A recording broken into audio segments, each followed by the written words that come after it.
তুমি প্রদীপ জ্বালাও, আমি শঙ্খ বাজাচ্ছি, তবেই তো সংসারের মঙ্গল হবে। এই এপিসোডে যেন টান টান উত্তেজনার মাঝেও ভালোবাসার এক অন্যরকম মুহূর্ত দেখা গেল। সময়ের সঙ্গে যুদ্ধ করে ছুটি আর অভি ছুটে চলে রায়বাড়ির উদ্দেশ্যে। হাতে আর মাত্র কয়েক মিনিট, আর সেই সময়েই রাস্তায় দাঁড়িয়ে একের পর এক গাড়ি থামানোর চেষ্টা করতে থাকে ছুটি। কিন্তু কোনো গাড়ি না থামায় তার চিন্তা যেন আরও বেড়ে যায়। ছুটি বারবার বলতে থাকে যেভাবেই হোক সময়ের মধ্যে পৌঁছাতে হবে, কারণ এই পুজো শুধু একটা নিয়ম নয়, এটা তাদের মঙ্গলের জন্য। অভি যদিও বিষয়টাকে একটু হালকাভাবে নেওয়ার চেষ্টা করে। সে বলে পরে পুজো করলেই তো হয়, কিন্তু ছুটি স্পষ্ট জানিয়ে দেয় এই পুজো কোনো সাধারণ ব্যাপার নয়। মায়ের বিশ্বাস আর আশীর্বাদের সঙ্গে জড়িয়ে আছে এই আয়োজন।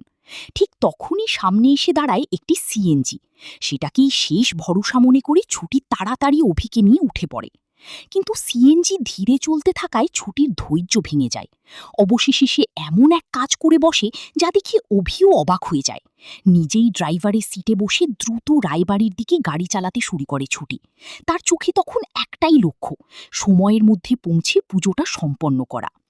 অন্যদিকে রায়বাড়িতে তখন শুরু হয়ে গেছে নতুন নাটক। ঠাকুরমশাই জানিয়ে দেন আর মাত্র কয়েক মিনিট বাকি। তখনই ঠাম্মি পরিমার নাম বলতেই ঝুমকি সাজগোজ করে পুজোর থালা হাতে সবার সামনে এসে হাজির হয়। সে মনে মনে ভেবেই নিয়েছে আজ পুজোয় সেই বসবে। কিন্তু ঠিক সেই মুহূর্তেই পুরো পরিবেশ বদলে যায়। সিঁড়ি দিয়ে শাড়ি পরে শঙ্খ বাজাতে বাজাতে নেমে আসে ছুটি। তাকে দেখে যেন সবাই অবাক হয়ে যায়।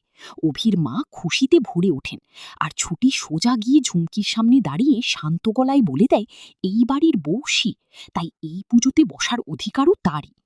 এরপর ছুটির মুখে এমন কিছু কথা শোনা যায় যা সবাইকে মুগ্ধ করে দেয়। সে অভির মাকে প্রদীপ জ্বালাতে বলে আর নিজে শঙ্খ বাজানোর দায়িত্ব নেয়। সেই মুহূর্তে যেন পুরো রায়বাড়িতে এক অন্যরকম পবিত্র পরিবেশ তৈরি হয়। এমনকি ঠাম্মিও মনে মনে স্বীকার করে নেয় মেয়েটার মধ্যে সত্যিই সংসারের সংস্কার আছে। অন্যদিকে ঝুমকি ভিতরে ভিতরে রাগে জ্বলতে থাকে।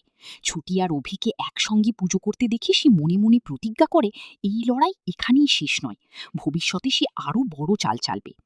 পুজো শেষ হতেই অভি সবার সামনে ছুটির প্রশংসা করতে শুরু করে। সে বলে ছুটি রায়বাড়ির আসল লক্ষ্মী বউ। আর অভির মুখে এমন কথা শুনে লজ্জা আর রাগ মিশ্রিত প্রতিক্রিয়া দেয় ছুটি। দুজনের এই মিষ্টি খুনসুটি মুহূর্তেই দর্শকদের মন জয় করে নিয়েছে। তো আপনাদের কি মনে হয়, ঝুমকি কি সত্যিই আবার নতুন কোনো ষড়যন্ত্র করবে? আর অভিছুটির এই সম্পর্ক কি ধীরে ধীরে আরও গভীর হয়ে উঠবে? আপনাদের মতামত অবশ্যই কমেন্ট করে জানান।